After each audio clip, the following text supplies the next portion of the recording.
All right, finishing up this 74 Super Bass. Had to wait for a few last little bits to arrive. It's all done now. The owner requested me to make a little cable here for the input jacks as a permanent jumper. And I looked at everything on the market, and I took a swing on these lava cable plugs. This is some Belton cable and the lava cable plugs. These are the soldered ones that they have now. Only the tip is soldered. The sleeve is still a compression fit. So it's a step up in the right direction from, say, a Georgel, but it's not as rugged and reliable as a fully soldered connection. I think in this application, where it's just going to be left in place for the input jacks, it'll be really good. More reliable than a Georgel, because a Georgel can just work loose because the weather changes. I would stress to the owner and to anyone using these lava solderless plugs,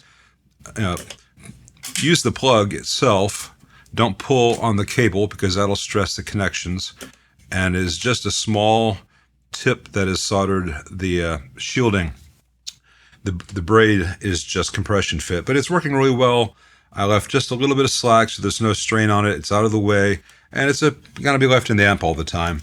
Maybe for some pedal board applications this could be good as well. I would not use it for any instrument cable or from pedal board to amp, anything that's going to have any stress on it. I just would not trust it to hold up long-term in the field. But for this kind of application, it's really nice. And unlike, say, a Switchcraft Pancake, it doesn't block anything. You don't end up with a lot of stuff coming out into the air or jam-packed in a small area. So I think this is the right tool for the job, but pretty much just this kind of job for this tool. Anyway, so we've got the Super Bass. I'll show you the stuff inside in a little bit. It's 99% still just stock Super Bass. Presence, bass, middle, treble, all at noon. I'm a big believer that any good amp should sound good, even if that's not your perfect setting, should sound good at noon. So let's turn the treble channel volume up to 9 o'clock. I'm upside down. And that buzz that you may be hearing is proximity of the power transformers and the camera to the pickups. If I were to be 3 feet to the left, all that would go. So again, this is the self noise of the amp right now.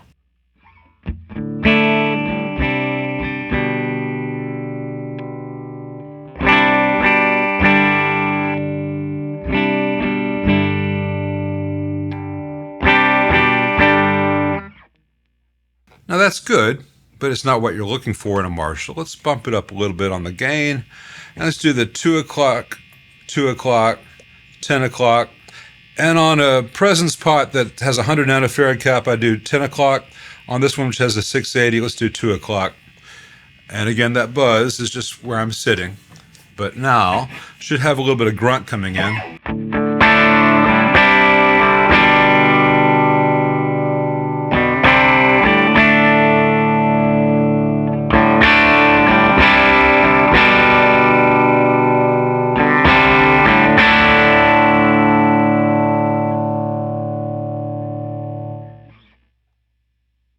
A note on Marshall sounds on YouTube. Not everything needs to sound like Van Halen 1. Not everything needs to sound like Van Halen 2. This is a Super Bass. It does not do that anyway. Even if Van Halen were here, this would not be the amp that does that thing. It does a different thing. And maybe in another video I'll show it cranked before it goes home. But I think that transition from clean to dirt is a magical thing. I think Malcolm Young would have agreed.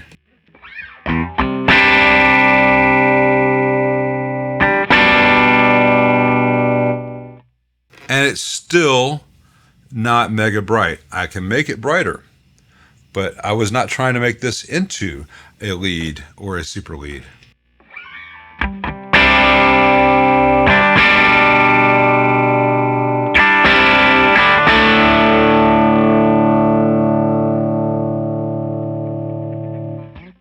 So instead of being a bright, fizzy amp, it's got a lot of authority, it's got a lot of impact, it has a lot of harmonic complexity, but it's warm, which is nice. Let me answer something that was asked in a live stream last week.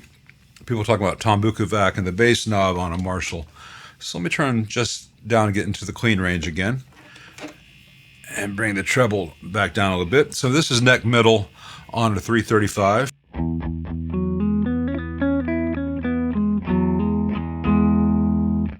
Bass at 10 o'clock. Bass all the way up.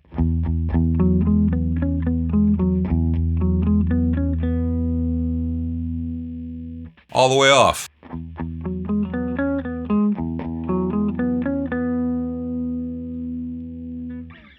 Unlike, say, a twin reverb, if you turn all the bass all the way down, it's really more of a, or all the way up, it's more of a low mids control.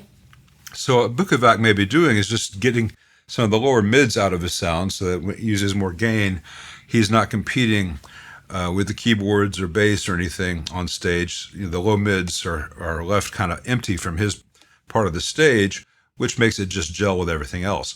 But to actually control the true lows, the octave below what this touches, you need to do one of two things in a Marshall. You can install a resonance circuit, which controls the amount of low end in the output section, which can give you that really low octave that this cannot touch.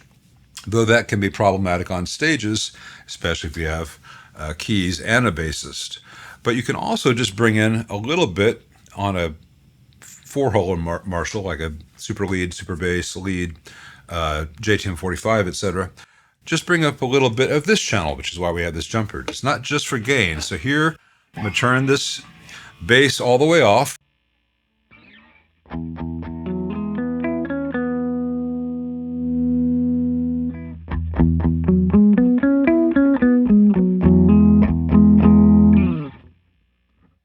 So you can think of it as this is the true low fundamental, and these are the upper mids, and how these two interact. And you can make this go brighter if you put a bright cap in there, or turn the treble up, turn the presence up, etc. This is the low mids control. This is the middle mids control.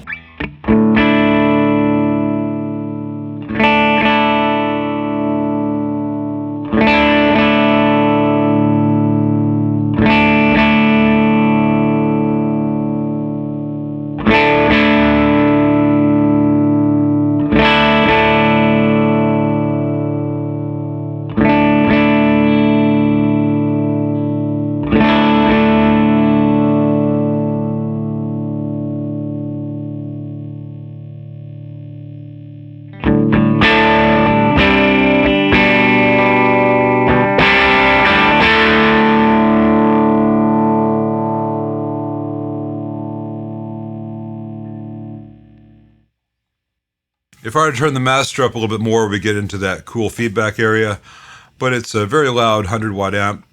Even with the master where it is right now, like at 1 o'clock, it's very loud in the room, and I don't need to get into feedback right now.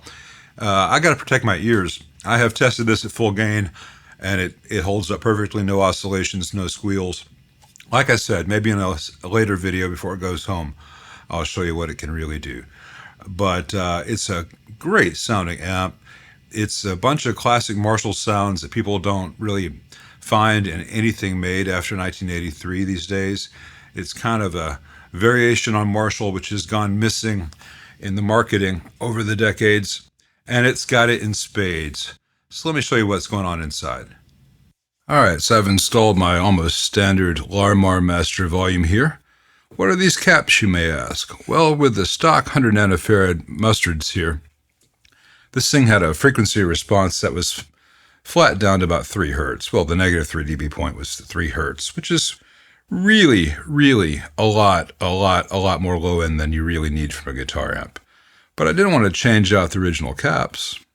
A, they still work and they look cool. It's part of the whole vintage vibe.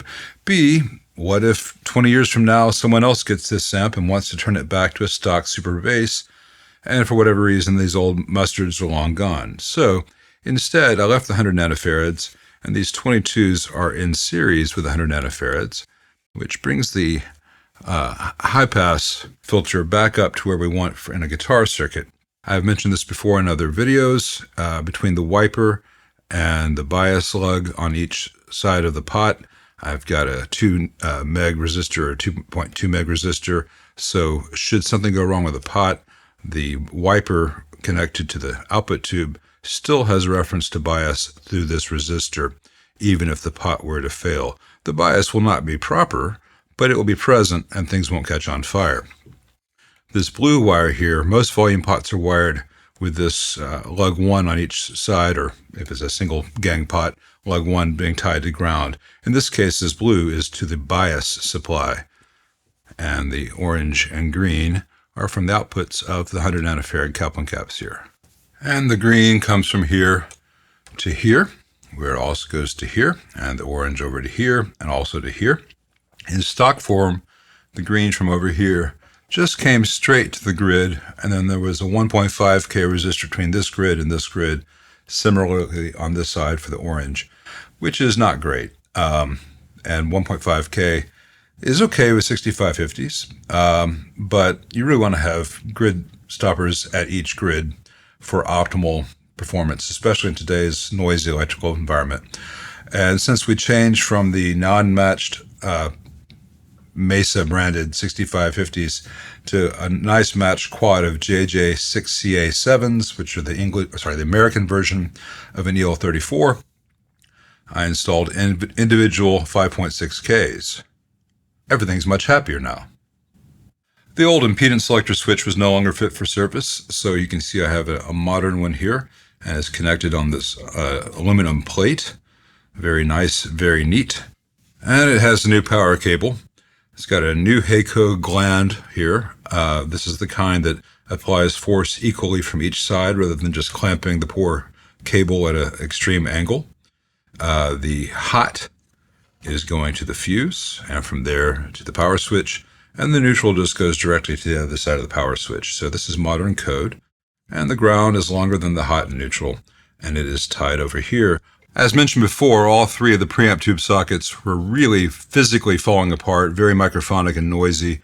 They could not be cleaned or retensioned enough to keep them. So it has 3 new Beltons in place, all the wiring recreated, with the exception of the grids, which are now brought over from this side, so they're not coming close to the black wires on the heaters, as I've mentioned in other Marshall videos.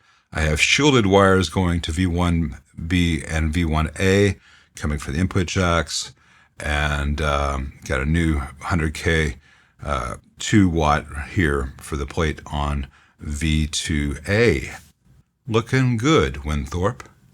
If you remember from the first video on this amp, linked below and all that fun stuff, when this amp came in, it only had 2 of the 6 screws which hold the board in place, and these are a British size screw, which is not sold anywhere in the United States as far as I can tell.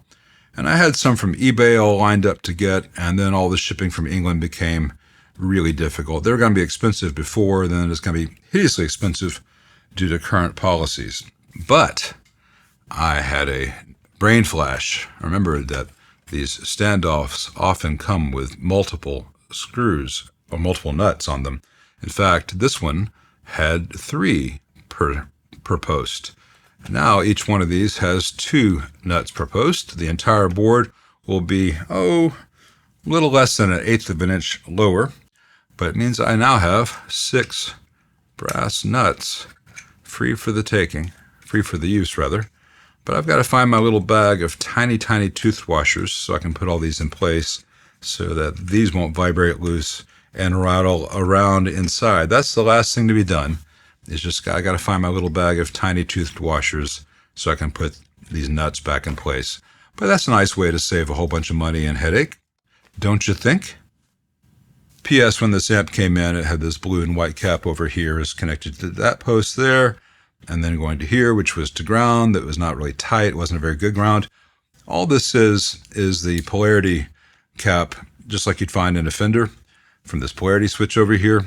It is not necessary with a ground and power cable. It does no good. It's not a good ground connection, and that's not where you'd want to have your AC ground reference anyway, so it has been omitted. And now that we settled on 6CA7s or EL34s, I was able to finalize the value of this resistor, and it is a good bias range for those 2 types. You'd want to decrease the value of this resistor if it was going to use 6550s. So I'm really pleased with how this came out, especially compared to how it came in when the bias was getting the full B+. Imagine the smoke and the lightning show that would have provided. Anyway, all that's in this amp's past. This amp is ready for the future. It's retained almost all its original components. It has its original character. We did tighten up the bass on the treble channel just a hair. We tightened the bass and the output just a little bit. We gave it a master volume so you could actually use it on modern stages.